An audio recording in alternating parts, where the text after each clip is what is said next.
20 Jewish illegal settlers living in that area. And they have the access of 87% of the land. 87% of the land, while the Palestinians around 120,000, 180,000 in Bethlehem Governorate, 180,000. And the number of settlers in Bethlehem area is more than the Christian population of Palestine. There are around 45,000, and there are 120,000 in the little town of Bethlehem area. The West Bank has 750,000 settlers. In the West Bank, occupied in 1967, which is against international law, against 4 Geneva Convention, against United States foreign policy, and especially what is happening in Jerusalem, where there is a pumping out Palestinians and pumping in Israeli Jews. And when we hear about that there are 120,000 newly settlers in Bethlehem area, more than the local Christians, I said, where is the Christian world? What is happening? And many of them are supported by right-wing Christians, by fundamentalists who would like to speed up the second coming of the Messiah. And they consider the land is the promised land for Jews, and the Jews are the chosen people. And they want, again, to speed up the second coming of the Messiah. And I will tell them, I have no problem speeding up the second coming of the Messiah, but don't do it on my expense, you know? And there are more of such movements in that area. There are many programs on TV, and you are exposed to it, to encourage you, other Christians, to support the process of migration of Jews to the Holy Land. You know, and this is really very sad to see it. And the Gaza Strip is really the worst situation of where we live. Yet there are no settlers living in Gaza Strip, but Gaza is in isolation. Gaza is besieged from the sea, from the river, from the ground, from the air. I can go on these political situations. You know, we can go on the issue of Jerusalem, which is really Jerusalem and Christianity are twins. If you go to Jerusalem, you see many places sacred for Christianity. And I couldn't imagine that Jerusalem to be under one political control or one religious control. I believe Jerusalem should be open for all.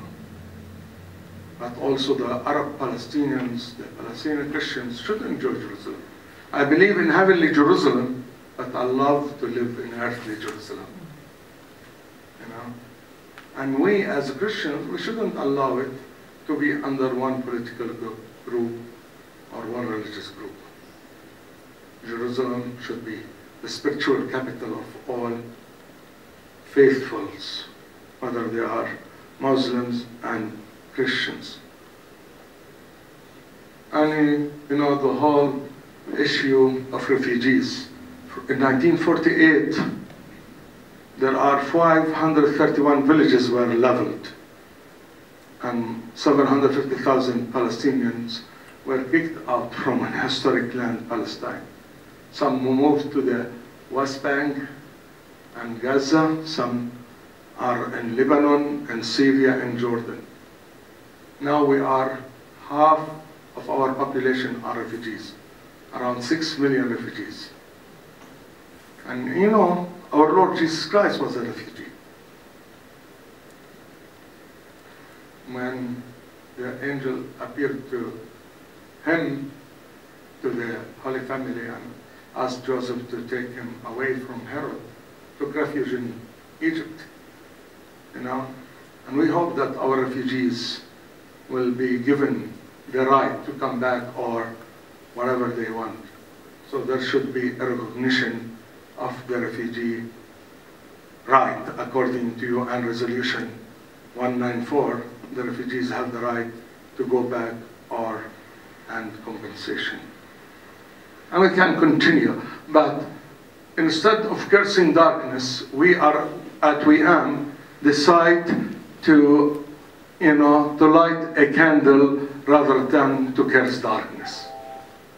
You know, this is our center here. WEAM is next to the wall, you know, the apartheid wall. The apartheid wall is really in, you know, surrounding the whole West Bank, 750 square kilometers.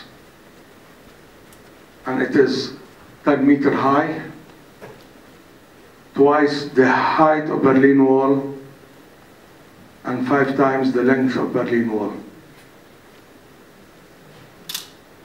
Our office is next to this wall. This is the walnut tree. And when you come, we will have a barbecue here, if you like. And you know why we have this walnut tree? Walnut tree? We love that this tree will drive the walnuts.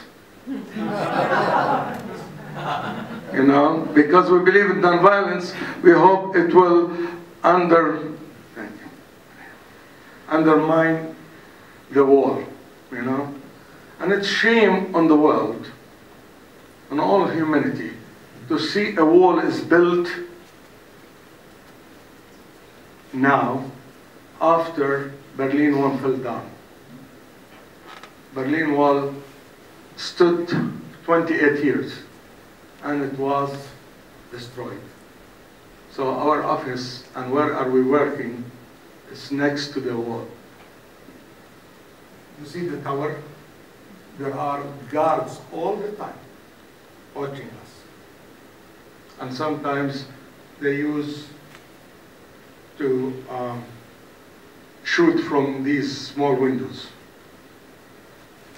you know. And there is this gate, and many times when we have demonstrators or kids who are 10 years, 12 years or older, trying to stone or together, this gate will be open and jeeps will come. And you know, most of the time, our perfume is tear gas. And some of them, these tear gas bombs are made in Pennsylvania. Yeah.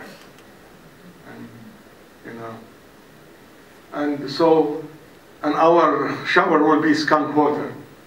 If you come also, you see there is here, I didn't have this picture, there is the skunk water pump. You know, if there are demonstrators, they will use skunk water.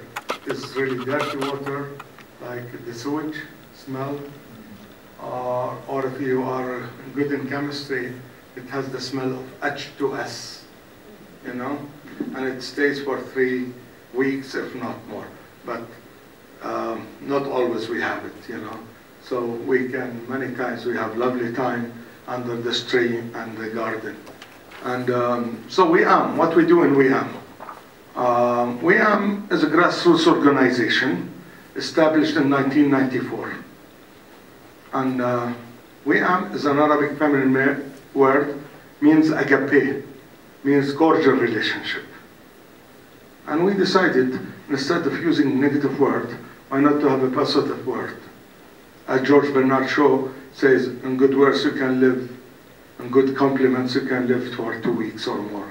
So we decided to live longer than that and have the term WEAM on our center. And you can really see it, it is, yeah, you see, Palestinian Conflict Resolution Center. And you can see the wall there. And the wall is really, is our daily newspaper. And we sometimes write graffiti, sometimes we have groups to write graffiti. It's part of the nonviolent struggle that we use. And so this is where every day we come, usually from 8 to 4, and sometimes, you know, longer evenings. What we do in WIAM? In WIAM, we have Ministry of Reconciliation, where we resolve conflict in a non-violent way.